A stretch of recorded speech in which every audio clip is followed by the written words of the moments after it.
Hello দর্শক বন্ধুরা, আসলে আপনারা সকলেই ভালো আছেন।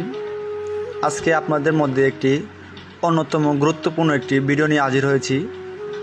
মূলত আপনারা যারা গবাদি পশু পালেন, এর সমস্যাটি আপনাদের প্রায় সকলেই হয়ে থাকে।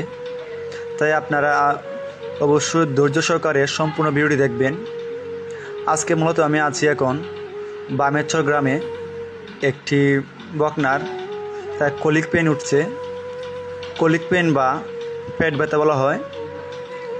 এটি সমস্যা হয়েছে। আপনাদের মধ্যে আজকে জানাবো গরুর কলিক পেন বা পেট ব্যথা হলে কী করণীয়, কেন হয় তা আপনাদেরকে জানাবো।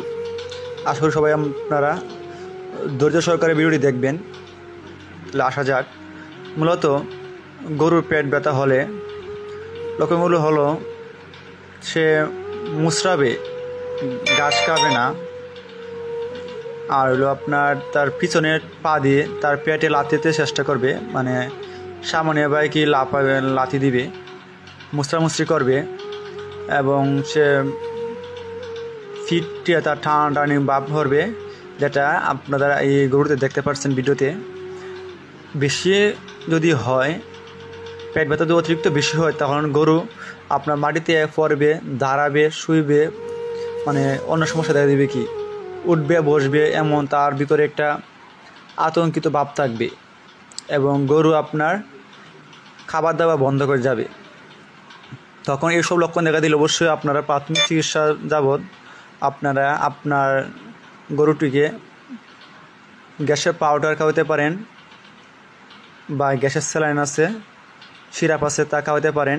তারপর আপনারা একজন প্রাণী চিকিৎসকের শরণাপন্ন হবেন। তখন উনি এসে চিকিৎসা করবেন। আর আপনারা অবশ্যই একজন ভালো দক্ষ ডাক্তারের পরামর্শ নেবেন, তাহলে আপনার পশুটি ভালো হতে পারে এবং সুস্থ হতে পারে। এইসব সমস্যা হলে আপনারা খামারিরা আতঙ্কিত হবেন না, তাহলে হবে। মূলত এর সমস্যাটি হয় ফুড পয়জন থেকে। যদি অতিরিক্ত খাবার খাওয়া হয় তাহলে এখান থেকে হতে পারে, বা নাইট্রোজেন বিষক্রিয়া হলে তখনও পেট ব্যথা হতে পারে।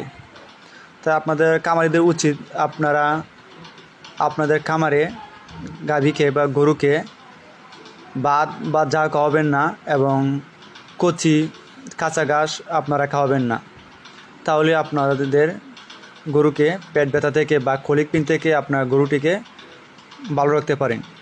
ধন্যবাদ সবাইকে। ভিডিওটি ভালো লাগলে অবশ্যই লাইক কমেন্ট করে পাশে থাকবেন এবং শেয়ার করবেন। অসংখ্য ধন্যবাদ। সবাই ভালো থাকবেন।